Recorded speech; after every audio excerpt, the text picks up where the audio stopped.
ہم نے صرف عبادت اس چیز کو سمجھ لی نا کہ نفل پڑھ لو، ذکر کر لو، تسبیح، بس یہ ولی بن گئے آپ۔ حالانکہ معاشرے کے اندر جو ہمارے آپس کے معاملات ہیں 70% عبادات اس کو قرار دیا گیا۔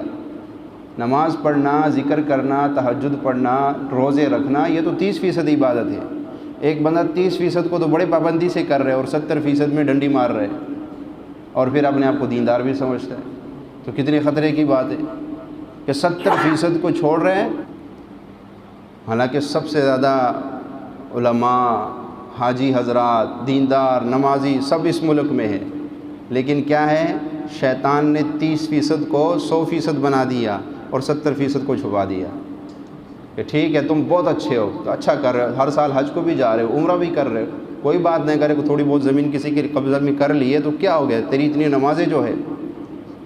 اب دیکھو ایک حدیث سناتا ہوں آپ کو۔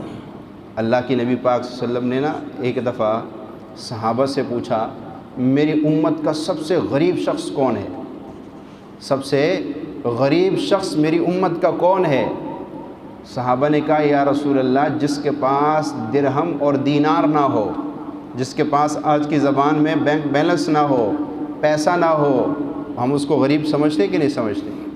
اللہ کے نبی نے فرمایا نہیں، میری امت کا غریب یہ نہیں ہے۔ صحابہ نے کہا ہم تو اسی کو غریب کہتے ہیں، تو اللہ کے نبی نے فرمایا نہیں، میری امت کا سب سے غریب آدمی وہ شخص ہے جو نمازی بھی ہے، حاجی بھی ہے، تہجد گزار بھی ہے، نوافل بھی پڑھتا ہے۔ ابھی یہ جو تشریح میں اس کی کر رہا ہوں، یہ الفاظ اللہ کے نبی کے نہیں ہیں، لیکن میں اس کی تشریح کر رہا ہوں کہ قیامت کے دن ایک شخص آئے گا جس کے پاس پہاڑوں جتنی نیکیاں ہوں گی۔ کتنی؟ پہاڑوں جتنی نیکیاں۔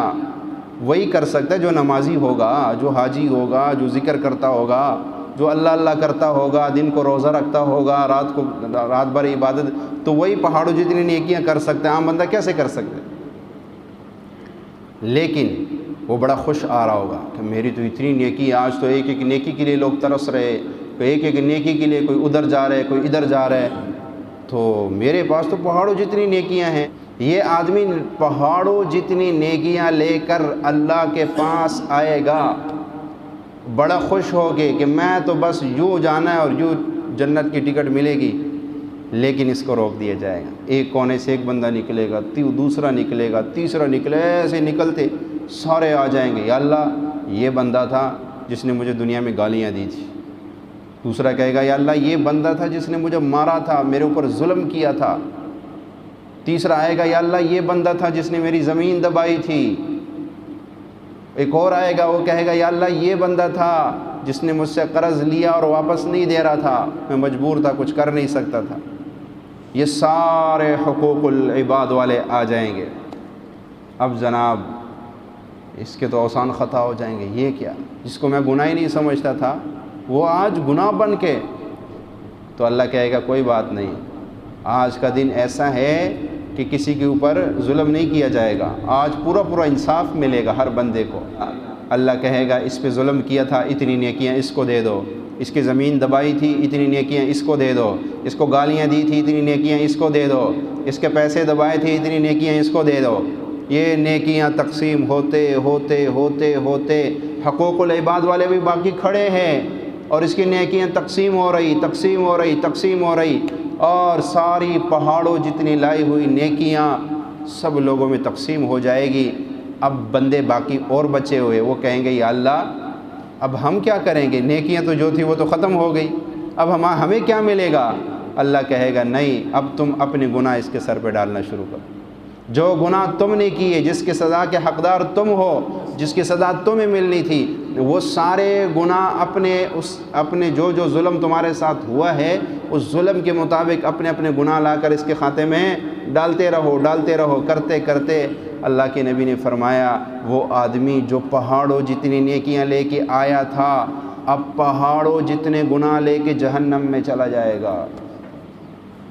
کتنی مشقت سے اس نے نیکی کمائی ہوگی۔ رات کو اٹھ کے تہجد پڑھنا کتنا مشکل کام ہے۔